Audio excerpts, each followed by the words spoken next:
You're listening to episode 156 of the Small and Supercharged Podcast with Ria Freeman. On today's podcast, we are joined by Tim Cameron Kitchen, who, to be honest, if you're in any of my groups or anytime SEO gets mentioned, if I'm on a live, I always talk about this chap, or more importantly, his book, How to Get to the Top of Google. So I'm really excited to have you here today, Tim. Thank you so much for joining me. Thanks, Ria. I will try my best not to be a crushing disappointment to your listeners. Well, I've set the bar quite high, but I'm sure it's going to be fine. We'll be fine.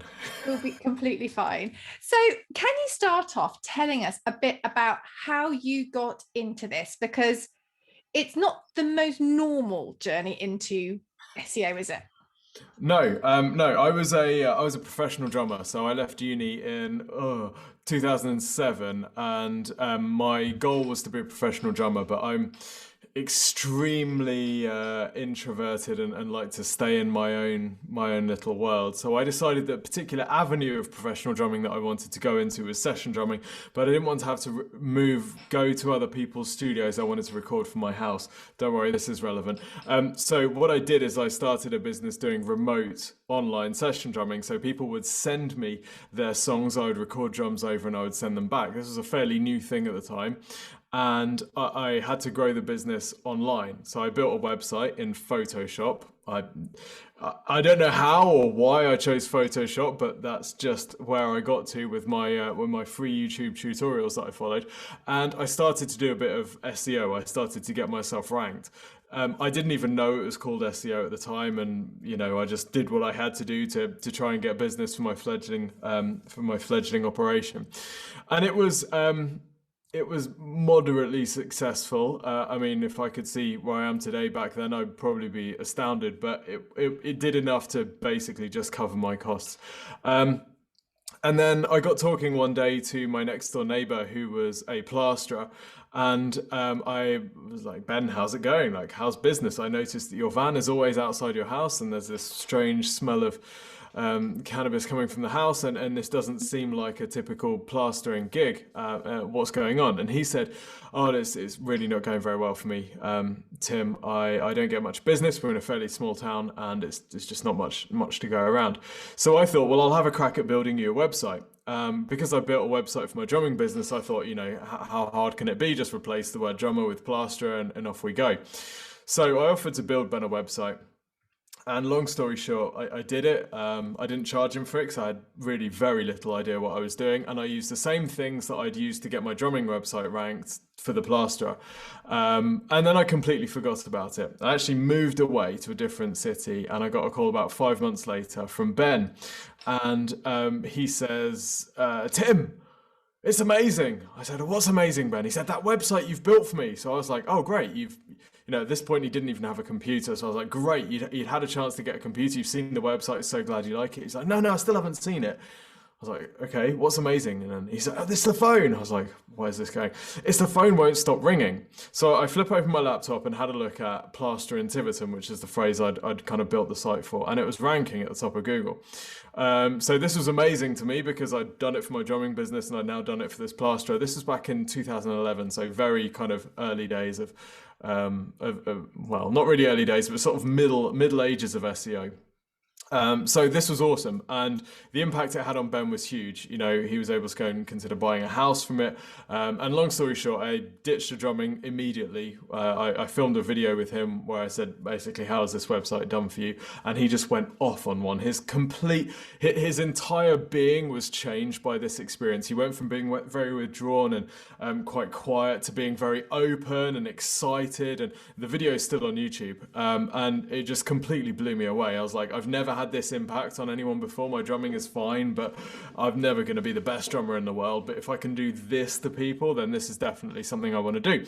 So I ended up building a load of websites for different tradespeople over the next couple of years, and then wrote a book called How to Get to the Top of Google, which is the one you've referenced, which then started just taking the number of inquiries through, to a completely another level. So I had to build Exposure Ninja, and that was in 2012, early 2013.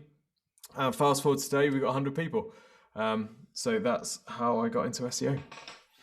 Now, I think a lot of SEO, and this happens with a lot of the digital things out there, social media, digital marketing. It can be dressed up by some as a bit of a dark art that you have to be a complete genius to understand one end of it. And I know with what I do with social media, I know that's completely not the case. It's actually a series of very logical steps that get you to your conclusion. Can you tell us what SEO is, and if you agree that it is a dark art or if it maybe isn't quite so much? Yeah, first on your point, I think you're absolutely spot on, and probably social media is taking it to another level. I was listening to a video this morning where someone was talking about what their social media agency did for businesses, and they were talking about, first there's a strategic component, and then we align ourselves with the audience to work out what particular activations. And I'm thinking, what you're basically doing is you're working out what to post, and then you're posting it. Why can't we just say that? And exactly the same thing happens with SEO, where particularly there's a lot of people that sell training. We don't sell training, but if we were going to sell training, then obviously we'd be incentivized to make it seem like we had secrets and you did not have secrets, so you need to pay us for the secrets. But really that's it's really not like that at all. SEO is extremely simple. It's basically taking the information out of your business, putting it on the internet in a way that makes Google want to rank you highly when someone searches for that. So it's basically every business and everyone listening has information about what they do. So the services that they offer, the problems that they solve, the sorts of customers that they work with. Now, on most people's websites, very small percentage of that information is visible at all, almost nothing. The website is kind of a distinct, separate entity.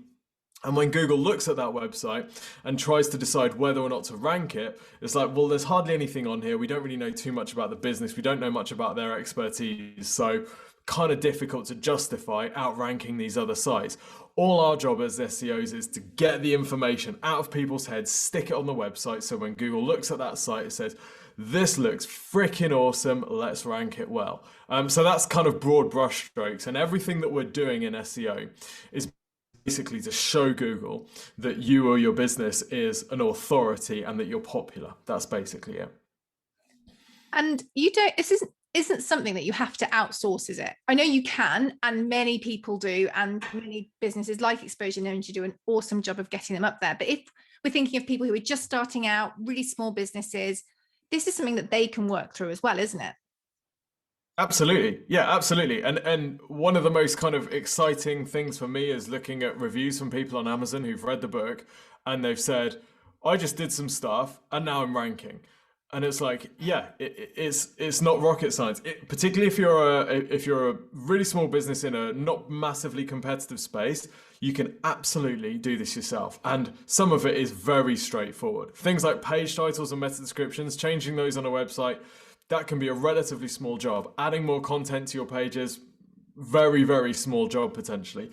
I think where it gets more difficult, where you need extra firepower, is basically just when you don't have the capabilities to do it. So you don't have the time because you're running a business or you're doing other things, or you're up against people who are using, if you're trying to outrank people who are using a company like Exposure Ninja, it's going to be difficult because it's like, turning up to the under-7s football tournament and you're facing up against Ronaldinho and Messi. Like they've got more firepower, they've got more expertise, and it's very difficult. So I think how competitive it is basically the deciding factor as to whether you need expert help. Of course, alongside, do you actually have the time to do it? Because a lot of people, they read the book, they're like, great, this seems really simple, let's just go and do it. And then they realize that they haven't had any, they had half an hour free last March. And then since then it's been pretty wall to wall. So as long as you have the basic resource to do it, then you can absolutely do this stuff. Takes a little bit of knowing which things to press and where to put the information, but none of this is rocket science really. So when you wrote your book, did you really have people in mind who are going to have a go at it themselves? Or did you also think that these people can then lead on to working with people? Because I know in the work, when I used to do PR in a much more serious way, but I always liked people to have a bit of a grasp themselves, just because then they know the process, they know you can't magic something up. So who did you write the book for, really? Yeah, that is a really good question, and I take exactly your approach. You've got to know enough to know that you're getting good stuff. The main reason I wrote the book in the first place is because at that point I was always talking to tradespeople on the phone, and their knowledge of SEO had come from some Yell sales rep who just told them whatever they needed to get the sale, and it was complete rubbish. Loads of jargon, loads of mystique, all this stuff, and I was like, if I was a tradesperson, I wouldn't know where to go to get actual accurate information, really. You're either going on, some website which is designed to make it seem more complicated, so you have to spend some money, or you're talking to someone who's actually trying to sell you something right now, which is, it's never a good place to learn about something. So yeah, the book is basically there for people who want to understand SEO, whether they, all of the leads from Exposure Ninja in the early days came from the book. It was people who'd read it and said, this sounds great. I can tell that you know what you're doing, but I don't have the time or the inclination. But lots of people that have read it have just, done it themselves. So it doesn't really, you have to know enough to know whether you're getting good stuff, basically. That's the goal. And that's what we'd always say. Business owners, entrepreneurs in the early stage, whether it's PR, social media, SEO, pay-per-click, any of these things, when you're working with an agency and they're giving you a report, how do you know that they're not just ripping you off? That's the thing. You just need to know, what approximately does good look like? What are the different levers that they should be pulling, so I can see if they're not pulling those levers? And then it's just a question of time and do you have the budget to invest, really? I'm not sure if it's something that is such a problem nowadays. You will obviously know this, but there was a lot of talk a few years ago about black hat SEO methods. Can you explain what they are? Yeah, so black hat, the definition is basically things that are done which are against Google's guidelines in order to try and manipulate ranking. So black hat has changed when I started SEO. Common stuff would be, we want this page to have lots of information on, but we don't want it to look like it has lots of information. So what we're going to do is we're going to have a massive section at the bottom, which is going to be black, and then we're going to put black text on it. And we can write all the information that we want here. We can write different information to what's visible, so we could get the page ranking for other stuff. It'd be things like that. It would be building loads and loads of low quality links through comment spam and stuff like that. Over time, black hat SEO has evolved, but so have Google's ranking algorithms. And to be honest, Google's algorithms are, on the whole, much more sophisticated now, to the extent where black hat SEO is a much rarer occurrence. Now, that's not to say black hat SEO doesn't still exist. You get things like private blog networks, but which can still be effective, and you get a kind of churn and burn sites which can still work. But on the whole, for most businesses, black hat SEO isn't something that they would see day to day. Whereas back in 2012, black hat SEO was like 50% of the game. So for most businesses, it's not something to worry too much about. People get caught up on like, oh, is Google going to give me a penalty? Google is much less inclined to give out penalties than it used to be. And most of the time, rather than actually giving a penalty, Google just ignores the stuff that it used to penalize, which makes it much fairer for everyone, because negative SEO is harder and that type of stuff. I can disappear down a rabbit hole, but on the whole, black hat SEO, I wouldn't worry about it these days. So if you're thinking, this sounds great, but I am worried about upsetting Google, what kind of advice would you give to somebody who was, obviously they need to buy your book. I'm just going to put that out there. This is not what Tim has asked me to say at all, but it's such a great guide. And I know there's a new updated version, and I have the audio book, I have the reading book. I'm into this book. But what kind of tips could you give them to give them a bit more confidence, or some things that they can pinpoint to make a difference? Yeah, the ultimate tip, if you're worried about upsetting Google, is not to do anything which damages your experience for the user. So my opinion of Google's ranking algorithm is that Google wants to get to a place where when you search for something, it's basically equivalent to a human being assessing all the businesses, all the websites that might rank for that term, and rating them in order of expertise and authority. That's basically where it wants to get to. It wants to replicate the human understanding of authority and credibility. And every iteration of its ranking algorithm, it gets closer to matching human values. So what this means for us as SEOs is, as long as we stay within human values, we're going to be absolutely fine. So if you're following an SEO strategy, which is like, you need to go on to, I don't know, these particular sites and just use the same phrase over and over and over and over and over again to link to your website. This isn't something that you would do as, normal human behavior. This is weird behavior. So it's going to look weird to Google. Whereas if you wanted to actually grow your business, like, using PR, for example, and you wanted to find all the top publications that your target audience spent their time reading, and you wanted to reach out to those publications and say, hey, I've got a great idea for an article or a survey or some data that your audience might find interesting. Are you interested in reading it? And they say, yes, great. And then you contribute some information to their thing, and then they publish it and link back to your website. This is stuff that you would do to grow your business anyway. It has the added benefit of, if you do it the right way, then it impacts your website rankings positively. But as long as you're staying within the realms of, is this something that I would do to grow my business, then you should be absolutely fine. It's when people go off-piste and they find themselves like buying special software called fancy names about Russian websites, and they're getting links from, that's when you're like, okay, hold on, am I going to get in trouble here?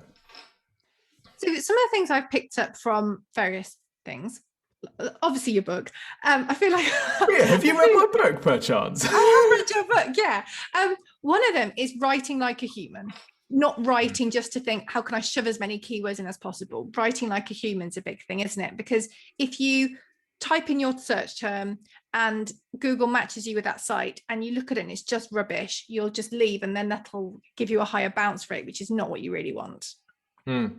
Yeah, absolutely. And in the early days, where this came from is in the really, really early days of SEO. If you wanted to get ranked for a term, you could just overuse that term. And Google was so, I don't know what the opposite of sophisticated is, unsophisticated, I guess.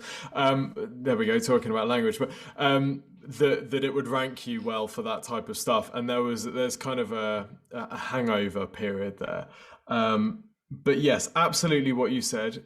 Google there's two things. Firstly, if someone's landing on your site, like you just said, and they read it and they're like, oh, this looks horrible, and then they leave, Google is looking at that behavior aggregated over time and is saying, well, okay, maybe this site isn't that great because people landing on it keep coming back to search and searching for something else. So maybe we should just give them the result that they actually end up on instead.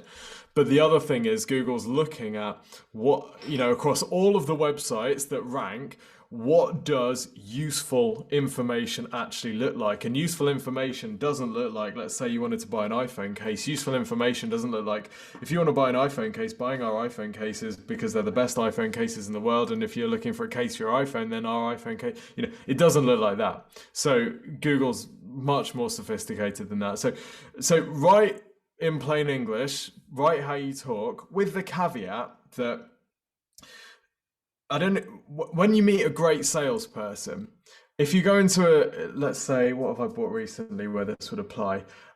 All right, let's say that we were buying some new tiles for the kitchen floor. So when you go into the tile showroom, a great salesperson will use your phrases back at you, right? If you say, I'm looking for some tiles, I'm looking for a real kind of clean, crisp look, I want it to be nice and bright and airy in the room. Well, the salesperson will pick up on those keywords. And when they say, oh, well, why don't you check out these ones? These are white. They're really easy to clean. They give you that real clean, crisp, bright look.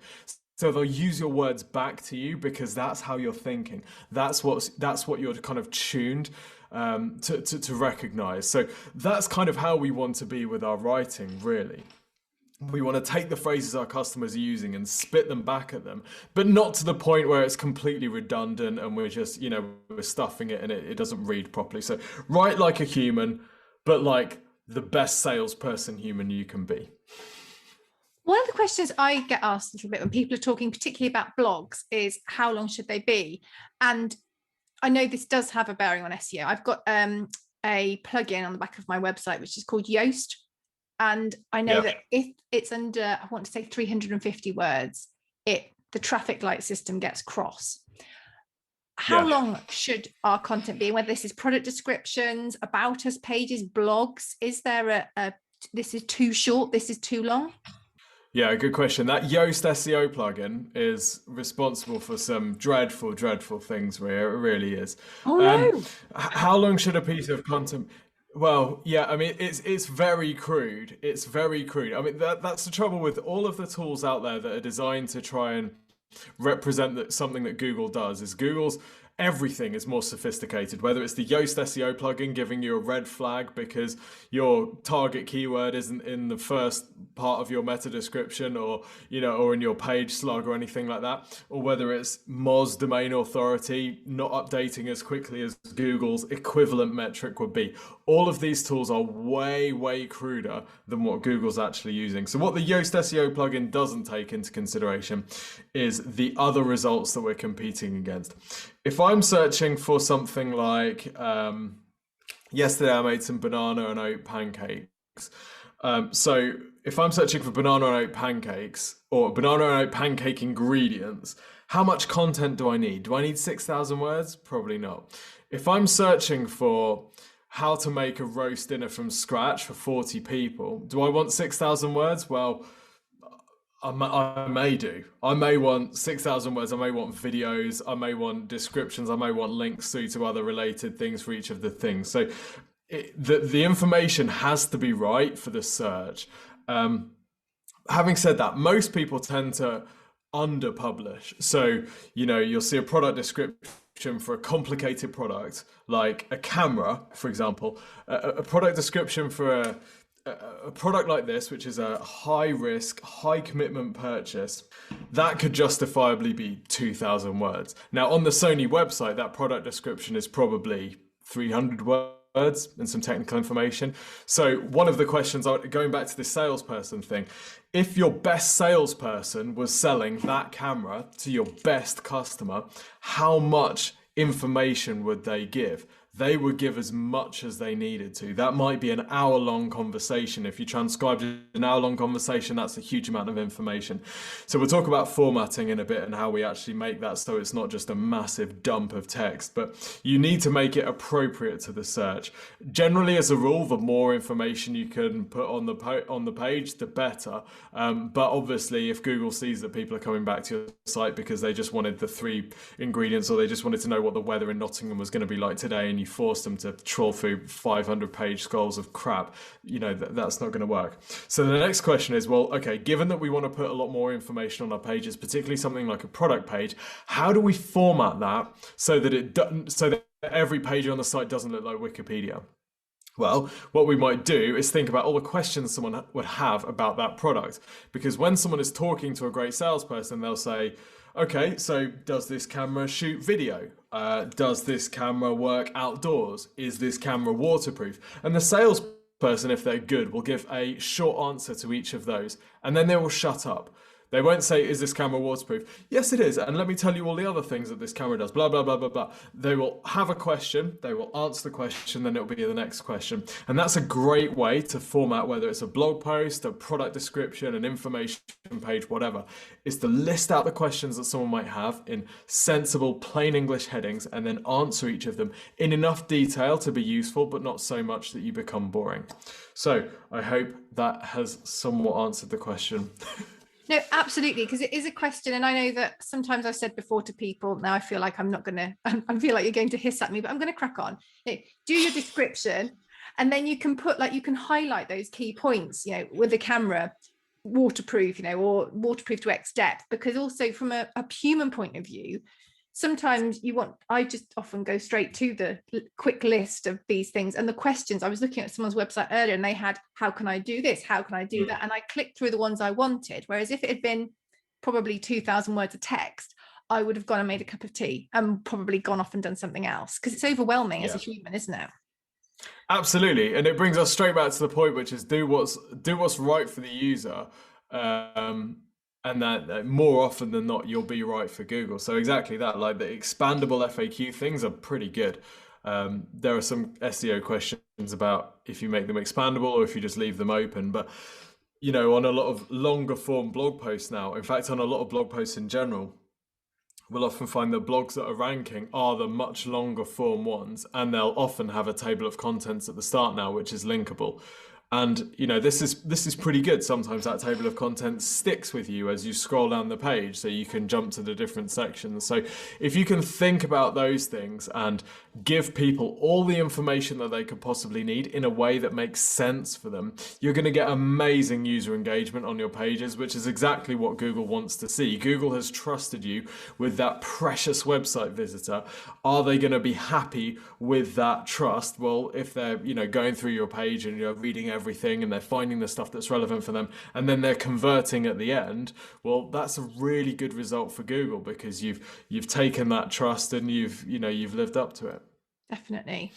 If anyone's listening now thinking, oh my God, I haven't been doing any of these things, my website's a mess, are there a few little tips that they can just action today and just start to feel a bit better about the situation to give them a bit of a leg up?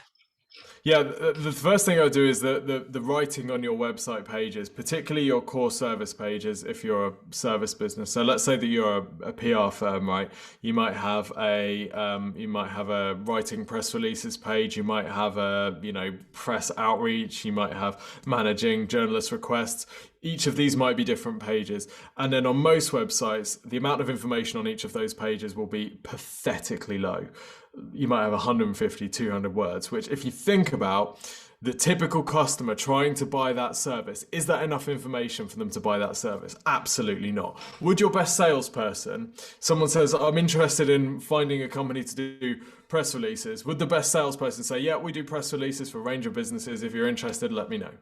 Now, of course they wouldn't. So the first thing I would suggest people do is make sure that you've got enough information on your pages so that a potential customer would have all their questions answered.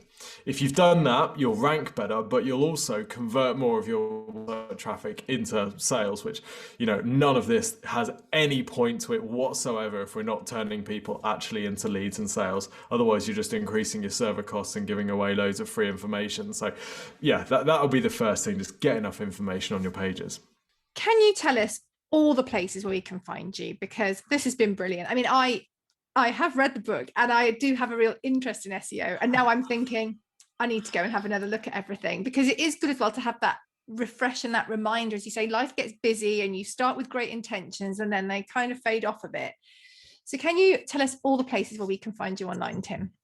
Yeah, the best thing to do is search for Exposure Ninja, because I'm the yabbering idiot at the head of Exposure Ninja, but the team are doing some incredible work. So if you just search for Exposure Ninja, we publish loads and loads of videos on YouTube. So every week we publish some kind of tutorial or help video about some aspect of digital marketing. And then we also run a live kind of workshop clinic on a Friday where people turn up, they throw us their websites live, and then we give them feedback and recommendations and brainstorm some strategy for them. So that's on YouTube. So just Google Exposure Ninja and you'll see our YouTube channel. My name's Tim Cameron Kitchen, or Tim CK. I'm on all of the social platforms. I mostly don't talk about SEO personally. So if you want SEO stuff, then go to Exposure Ninja and go follow Exposure Ninja. I mostly talk about the cricket or business or, running Exposure Ninja, which is my kind of main day-to-day thing rather than doing SEO myself. So yeah, I hope that helps. Go and find Exposure Ninja, because we're everywhere. Thank you so much for joining us today, Tim. That has been brilliant. I really enjoyed that. Thanks, Ria. Great to talk to you, and thanks for having me on.